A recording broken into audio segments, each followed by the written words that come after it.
Hello everyone, and we're going to be visiting yet another classic from the channel here, Thunder Dragons.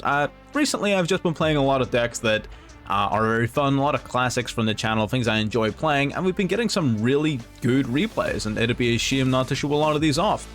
So we're just going to be covering off a few really cool replays here from Thunder Dragons, different types of end boards and things that make the deck kind of unique. Building off of our last video, this is actually card for card the same deck, so if you want to see more examples of gameplay, hop back, check the previous video, why not? A lot of really cool stuff in there, you know, around Shen and stuff, pretty cool. But either way, this is just going to be a quick recap of the deck, simply because I've been enjoying playing it, so why not?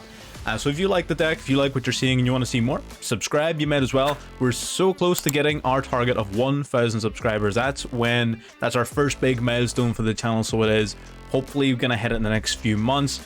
I don't think we're going to hit 800 by the end of November. It would be amazing if we did, but I don't think it's going to happen. If you guys want to prove me wrong, be my guest, but you know, if we can at least hit sort of something like 775 or something like that, I would still really appreciate it. And for everyone who has subscribed and is constantly watching, is constantly leaving comments and getting replied to, thank you so much for the support. And again, you can hop into the Discord below to get chatting to me directly or to other like-minded individuals in our little growing community. So without further ado, if you want the deck list, full breakdown card for card, it's going to be at the end. If you want to see more examples of the gameplay, you can check our previous video. We've posted on this deck a number of times. It hasn't really changed much in our building of it because, to be perfectly honest, we're pretty happy with what it does. It does its thing really well. Why taint something that's already working? So if you like what you're seeing, you want to see more, check the previous videos, check the end for the deck list, and stay tuned for the gameplay so you can sort of get to grips with how it works. And I'll stop wasting your time. Let's get into game number one.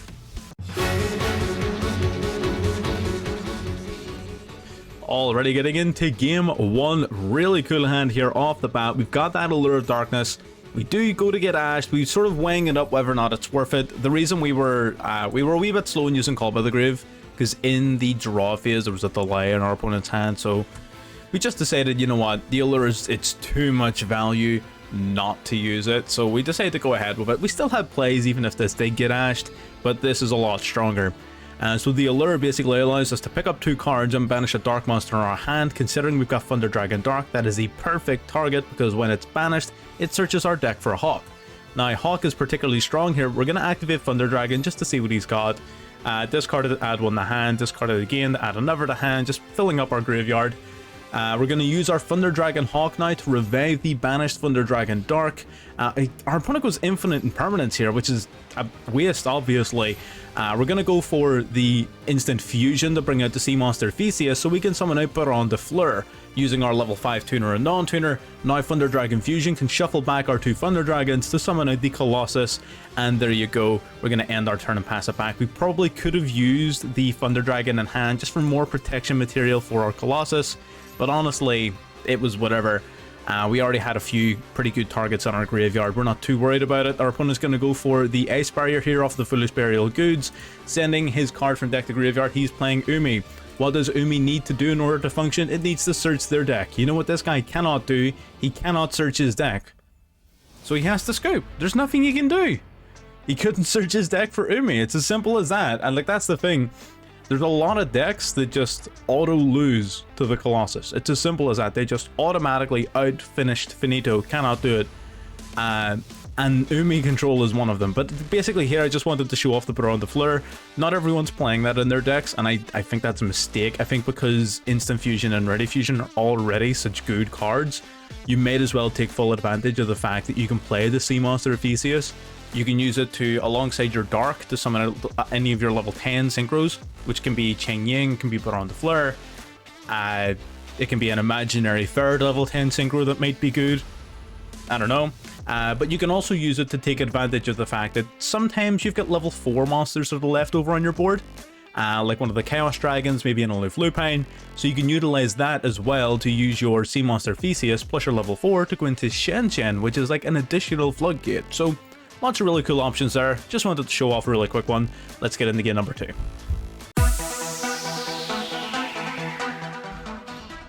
Already into game 2. We're going first again here. This hand isn't quite as good, but we do get to show off the Ready Fusion in a different fashion here.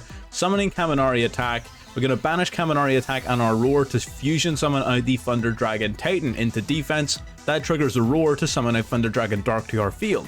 Now we're going to dish the Thunder Dragon in hand simply so that we can use our Thunder Dragon Dark as material to summon a Thunder Dragon Colossus. So we've got our standard sort of Colossus Titan package.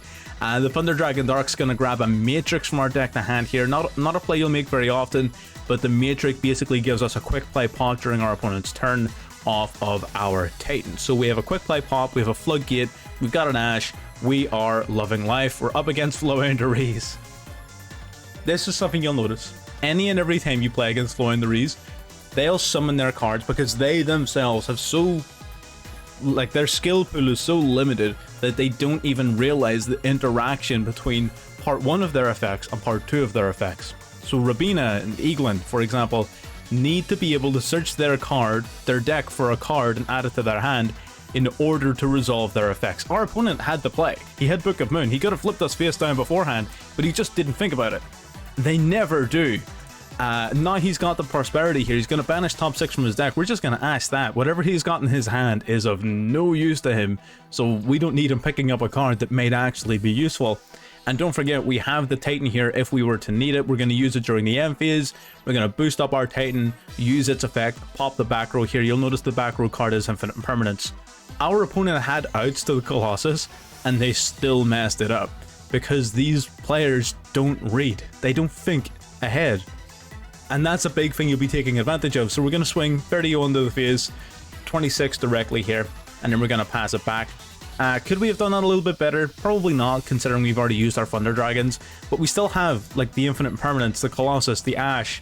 We couldn't use Titan on our opponent's turn, but we still had those additional 3 interruptions. And that's another example. The reason I'm really loving Thunder Dragons at the minute is Flounders. When I was recording this was just like immediately prior to the ban list.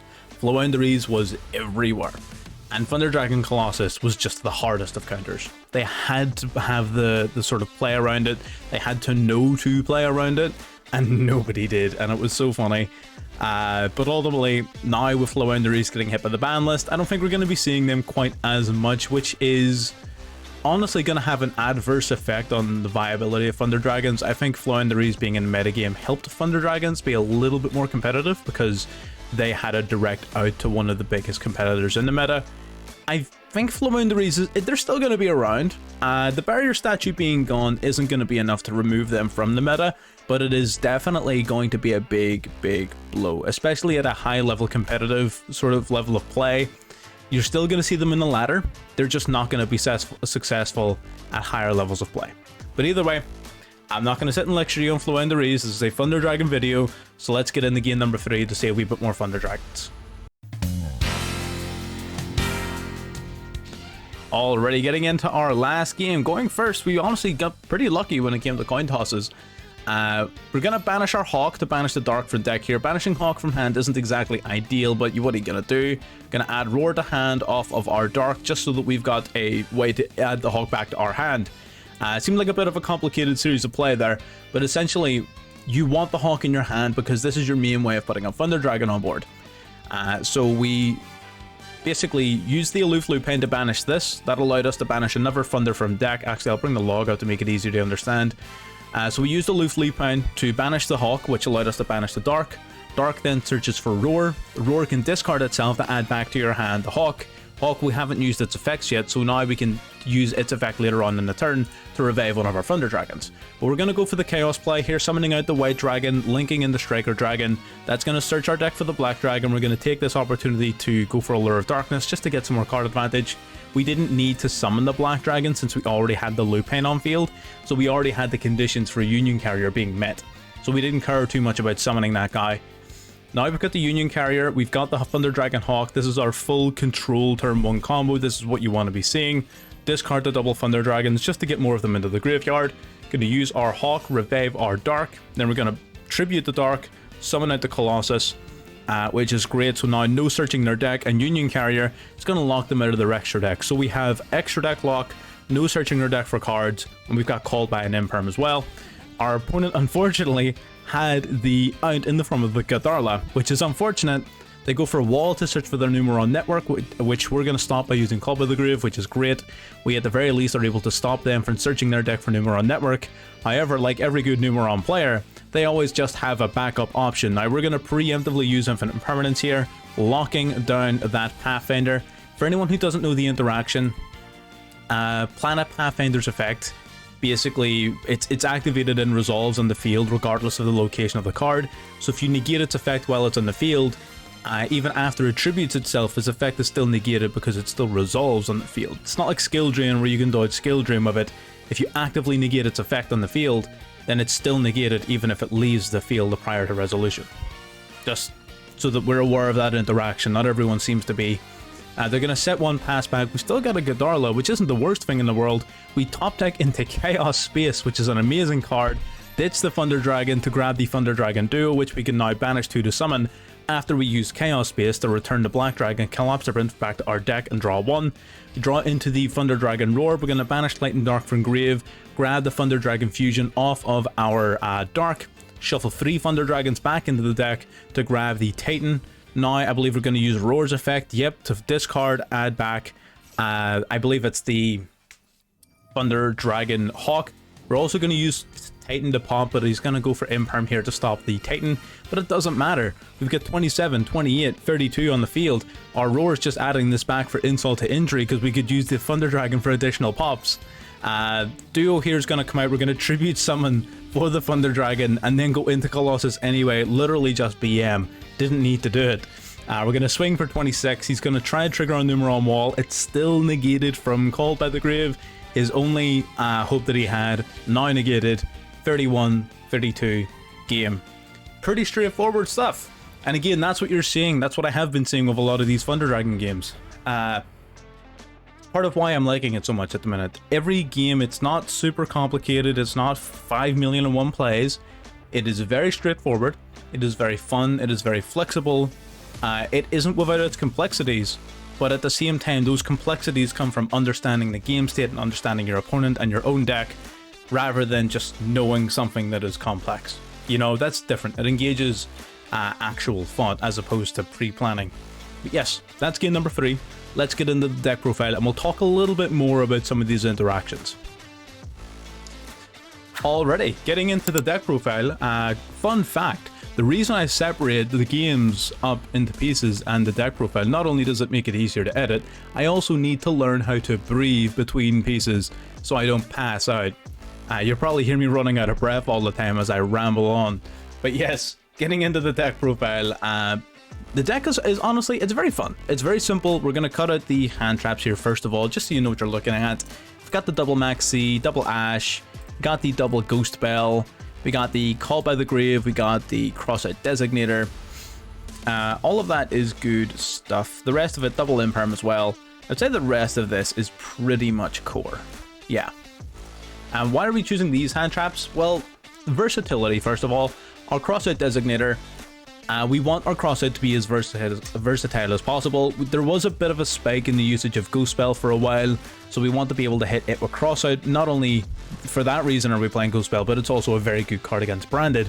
But it's also very important that we don't get Ghost Spelled, because our primary strategy revolves at least one Graveyard Revival. So that's sort of why we're playing this. I'm playing Crossout. Crossout's just very, very important. Call by the Grave, same reason. We can't really afford getting interrupted too many times. Ash Blossom, Maxi, Imperm are just 3 of the most staple hand traps in the game. You can't go wrong, and they're very good Crossout targets. Honestly, I don't really like Maxi right now. I think that's probably going to change with Flounderies going down in popularity. But with how big Flounderies and Eldritch have been, Maxi hasn't been all that impressive recently. So, you know, do with that as you will. It's still a good Crossout target, but other than that, not too impressed. Getting into the deck itself. So, Thunder Dragons. So you have, what, 5, 6 Thunder Dragon cards? Monsters anyway, but you have 3 main ones. These are your 3 main Thunder Dragons: Dark, Hawk, Roar.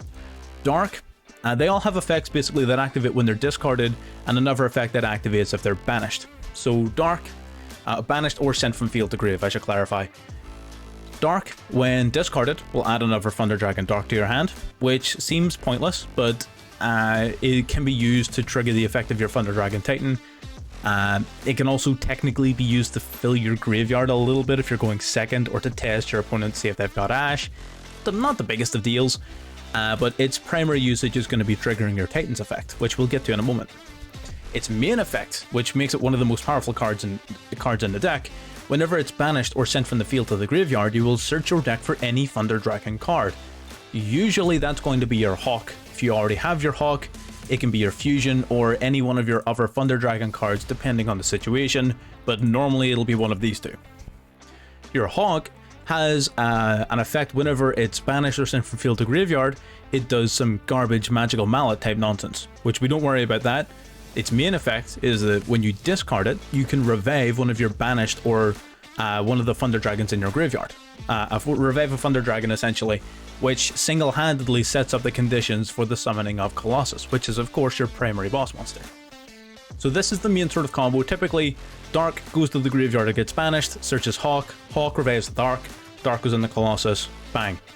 Basically, single card combo depending on how you trigger it. Roar is a bit of a facilitator. So Roar, both of its effects are honestly very good. When it's discarded, you can choose a Thunder Dragon card that's banished or in your graveyard and add it back to your hand.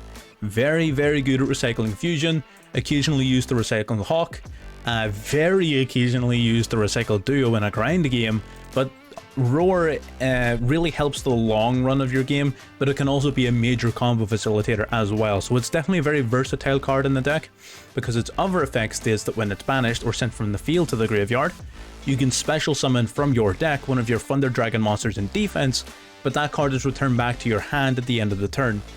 Which it's never there by the end of the turn, because you've either used it to link summon, or you've used it to fusion summon into one of your Thunder Dragons.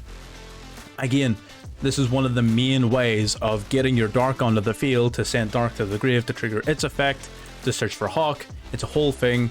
This guy is sort of like the anchor of the deck around which everything else kind of rotates. He makes everything a wee bit easier to do. Those are your three main Thunder Dragons. You have three other Thunder Dragon monsters which aren't as good. You have Matrix, which, you know, not everyone even plays Matrix. I think it's very good. Its main usage is the fact that during either player's turn you can discard it to boost up one of your Thunder Dragons by 500. The 500 attack doesn't actually matter, but it means you can use it to trigger the effect of your Titan during your opponent's turn. That means essentially you've got two quick play methods of using it instead of just one. You have Thunder Dragon, discard it to add another copy to your hand, discard it, add another copy to your hand. Seems pretty garbage, but filling up your graveyard with Thunder Dragons is very, very important, because you can banish those Thunder Dragons from your graveyard to protect your Colossus and your Titan using their own effects. That, and it also triggers your Titan. So if you're going second and you're able to summon Titan and you have a Thunder Dragon in your hand, you get to pop two of your opponent's cards, which is really, really good. It's also the named Thunder Dragon material for Colossus, so if you ever need to use Fusion to go into Colossus in a pinch, there's your source. And lastly, Duel. Duel not only is a level 8 2800 beater that you basically banish a light and a dark to summon, so exceptionally easy to summon 2800 beater. His main sort of utility is it gives you an additional dark search off of your Chaos Space. So Chaos Space can search for a light or a dark monster that's either level 4 or 8 and add it to your hand. So normally you'll search for one of your Chaos Dragons, but like you saw in one of our games, if you've already used your Chaos Dragons, Thunder Dragon Duel then becomes a very valid search target. So that's basically why he's here. You don't have to play this guy, but he comes in handy an awful lot. He's far more useful in the deck than situations in which I've had him and thought that I wish this was something else. So I think Duel's definitely got a place in the deck. That's the actual main Thunder Dragon cards themselves. In terms of the monsters, then we have Aloof Lupin, which is basically a Thunder Dragon monster. Whenever it's normal summoned, you banish a monster in your hand to then banish a monster with the same type from your deck. So if you have any of your Thunder monsters in hand, you're going to be able to banish from your deck one of your two main targets, Roar or Dark. Roar will summon Dark out to the field, which you will then be able to use Dark and Lupin in a link summon for your Union Carrier, which we'll get to. Or you'll just raw banish Dark in order to search for Hawk. So this guy is amazing, the best starter card in the deck by far, essentially a Thunder Dragon card. I don't see this guy in play in any other deck, apart from maybe Metafist from, I don't know, Duel Links 3 years ago. But yeah, this guy's pretty nuts. You want to be seeing this in your opening hand, definitely a 3 of. You've got your 2 Chaos Dragons and triple Chaos Space, because of course you do. In any deck where you're spamming light and dark monsters, especially ones that love being banished, you want to play the hell out of these guys, because it basically means that Chaos Space plus either of your Dark Thunder Dragons is full combo, which is pretty nuts. And you get additional card advantage, you get like additional link summoning and things out of it, so it's a hell of a lot of value for something that you probably wanted to play anyway. So absolutely, double the Chaos Dragons and the Chaos Space, I think, are absolutely integral to the function of the deck. And the last monster we haven't talked about yet is the Dragon Buster Destruction Sword. This is here just to facilitate your extra deck lockout with the Union Carrier, which is exceptionally easy to set up. Basically, Lupin is a 1-card combo guaranteed. Set up your Buster lock alongside your Colossus, which is pretty damn strong. So absolutely, I think this card is virtually mandatory in this deck. Gold Sark, banish any of your Thunder Dragons from your deck, banish your Dark, banish your Roar, pretty busted. Instant Fusion and Ready Fusion, I'm going to lump these guys into the same category because they do the exact same thing. They will summon either Kaminari Attack or Sea Monster Theseus from your extra deck. Now, Sea Monster Theseus, you'll summon whenever you want to make a synchro play. So if you just have if you get interrupted for whatever reason and you're unable to go into your main plays, then using the Sea Monster Theseus and either a Thunder Dragon, a level 5 Thunder Dragon, or one of your level 4 monsters, you'll be able to go into either Baron de Fleur or Shen Shen, depending on obviously what you've got. So it adds a lot of versatility that way. You can typically even go into the likes of Baron de Fleur plus your Colossus and whatever else you're doing off of this card, which is really, really nuts. Baron de Fleur adds a lot of power to the deck, and Shen Shen adds a lot of versatility and staying power to the deck, being able to constantly banish cards from your graveyard in order to summon itself. And even that banishment of cards to summon itself can be pretty useful. So yeah, absolutely, I would recommend playing it. Then the other monster, Kaminari Attack, basically turns these 2 cards into 1-card combos. Because you can summon Kaminari Attack out to your field, then to summon Titan, you can banish Kaminari Attack alongside any Thunder monster in your hand to summon this guy out to the field. So if you have the likes of Thunder Dragon, Dark, or Roar in your hand, well, you're now able to not only summon Titan off of 1 card, but you're able to trigger the banishment effects of the Thunder Dragons in your hand. Really, really powerful. You may even want to play a 3rd copy of Ready Fusion. These 2 cards are nuts. I think 2 and 1 is fine. You can maybe even cut this down to 1 if you're really low on UR credits or whatever. But I would say this is pretty damn strong. Allure of Darkness, draw 2 cards, then banish a Dark monster from your hand. If you have either the amount of games where I have shotgunned an Allure and ripped into either Dark or Roar and won the game is insane. It's the most satisfying feeling in the world. I would not cut Allure at all, simply for the fact that those games are some of the best games you'll ever play with Thunder Dragon.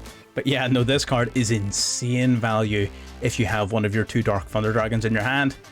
And last card, Thunder Dragon Fusion. Basically shuffle from your banish pile or graveyard back into your deck materials listed on one of your main Thunder Dragons and summon it. Simple as that. Really, really powerful card. Getting into the extra deck, of course we've talked about Sea Monster Theseus and Kaminari Attack already. Getting into the elephants in the room, the Thunder Dragon boss monsters are honestly, they're 2 really, not only are they very powerful, but they're also rather unique boss monsters, which is another reason as to why I love this deck so much. It's not about like, oh, well, I'm going to negate 17 of your cards. It's not about, oh, these crazy continuous trap cards and floodgates. Colossus is a little bit toxic. But you know, it's fine, you know, it's Thunder Dragons, it's all good.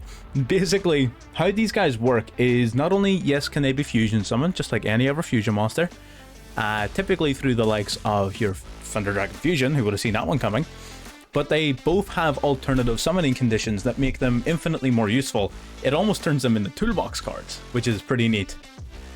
The Colossus, while basically, if you've activated a Thunder effect in hand that turn, any of your discard effects, you can tribute a Thunder monster on your field to special summon this card out to your field. And that's it. It's as easy as that. And that's of course going to trigger the likes of your Dark and Roar and such if you haven't already. So very, very, very easy to summon. Plus, it can banish, whenever you would go to destroy it, it can banish a Thunder monster from the graveyard in order to protect itself.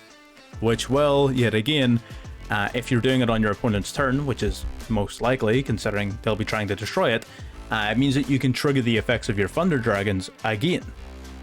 Which is pretty nuts. So Thunder Dragon Colossus, a little bit toxic, but ultimately very, very powerful. It's somewhat balanced by the fact that it doesn't have very much attack power. It's not that difficult to swing over, you know, an Imperm gets rid of it immediately. It has no built-in sort of interruption, so you know, it's not impossible to deal with, so I wouldn't look at it as in like the end of the world. Your opponent will usually figure out a way to get around it, but it does definitely slow them down a lot, and which is why this deck is built in a fashion that doesn't rely solely upon this card. That's why you're playing your other cards. Then we have Titan. Titan's summoning conditions is a little bit different. You need to banish from your field a Thunder Fusion monster, as well as a Thunder monster in your hand to summon this guy out to the field with its alternative summoning conditions, which is why you're playing Kaminari Attack.